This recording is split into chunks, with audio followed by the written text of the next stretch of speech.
What's up, everybody? Welcome to Podcast Now Plus. I'm Alex, and in this video, I want to talk about the newest rumors of a PlayStation handheld. Now, this is not the first time we've heard about this, and it kind of says some similar things to what we've heard, but we've heard about a PlayStation handheld for about a year, maybe even 2 years at this point. Bloomberg jumps in today, in today's article, and, again, it says some familiar things, but it also, I guess, gives us an idea of, what PlayStation is trying to do with it, right? So, being kind of an evolution of the PS Portal, right? Taking what they learned there, maybe even taking the design and using that for, whatever the next handheld is, competing with Nintendo. So being a legitimate gaming handheld first, being able to play PS5 games on the go, so kind of that play anywhere mentality from Xbox, and then also to be able to hold off or withstand or compete, whatever you want to say, against the Xbox handheld, right? So really, they're trying to accomplish quite a few different things with this handheld. Evolve from the PS Portal, a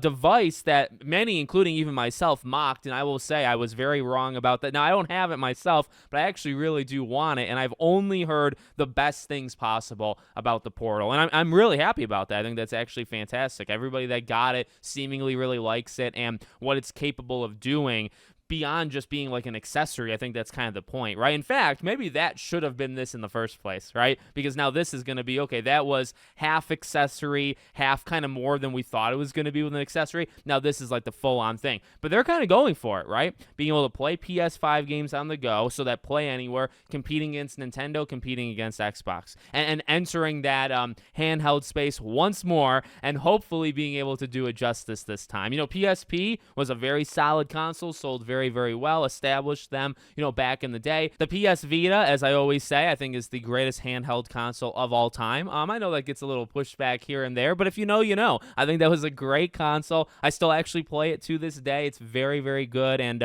what it was able to achieve back in the early 2010s was also kind of spectacular. So I think PlayStation has always been right there, and if you simply just made a PS Vita 2, I think you'd be kind of set. Now, the PS Vita didn't sell. Nobody really bought it. So really it's the fans' fault that happened. But no, I mean, if they're going to do this, I think they need to take a lot of what they've learned with the Vita, with the Portal, with the current gaming landscape and go forward. You think about Xbox or the Steam Deck or the ROG Ally. And these are good devices. My wife has the ROG and she really, really likes it. But I don't know. I just think, when it comes to those devices, I think they're all kind of playing the same game. And that's okay. What they've really established is there's a market for it, right? I don't think that's a bad thing whatsoever. A lot of them, and there's more than just Steam Deck and ROG, but they all are kind of playing at the same demographic, and they all sell pretty darn good. They're all very, very powerful. They're all able to do kind of their own thing, and they've all achieved this kind of mainstream success, which I think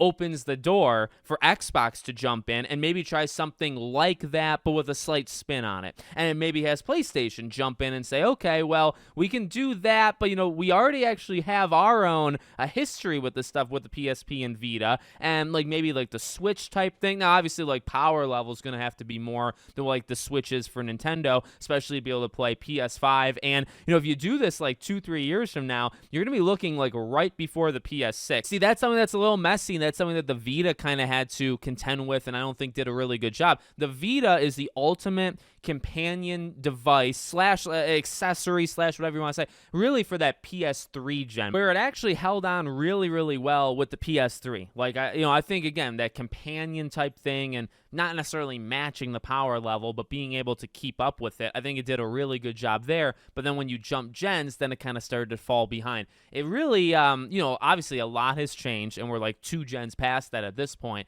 but would the same thing happen, right? It's when it comes to that, it's how disconnected then does the device have to be from, you know what I mean? It can't be a companion device. That's why it needs to really be its own thing. That's why the Steam Deck can operate as its own thing. That's why, the Switch is the only thing Nintendo has, right? It's not like the Switch and it has a second thing.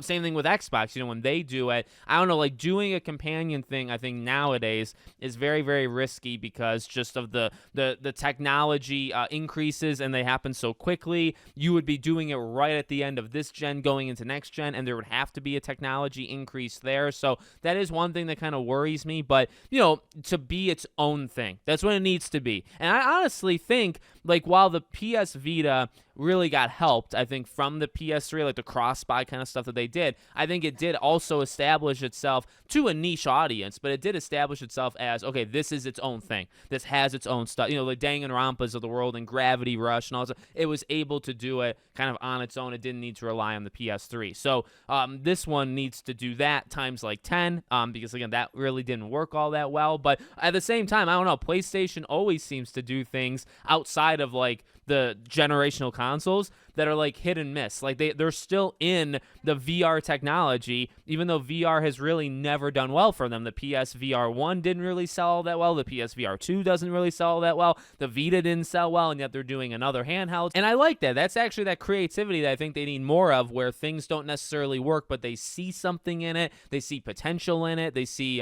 their own kind of talent level where they're able to do something, and they go for it. So I don't know. I can appreciate them doing it. And again, like I really do love the Vita. So if you got something on that kind of scale, small, you know, not necessarily as big of like a Steam, like size, but also, again, kind of marketplace, what you're going for, because as I keep saying, they really are all playing towards the same thing. There's a reason why the Switch, I think, is so successful. And if Xbox jumps in as well, again, like I said, I think it's going to be like a Steam Deck, like minus a couple things, plus a couple things, right? It's going to be like an Xbox spin on a Steam Deck. PlayStation, I would imagine, kind of takes a whole different angle. And I think that'll work well for both of them, because you can't just keep doing what's happening right now. There is a market, and eventually it does end, right? And I think they're going to try to aim for kind of a different part to that market. So let me know what you guys think in the comments. Make sure, as always, you're subscribed to the channel, bell icon turned on, and I hope to see you all on the next one.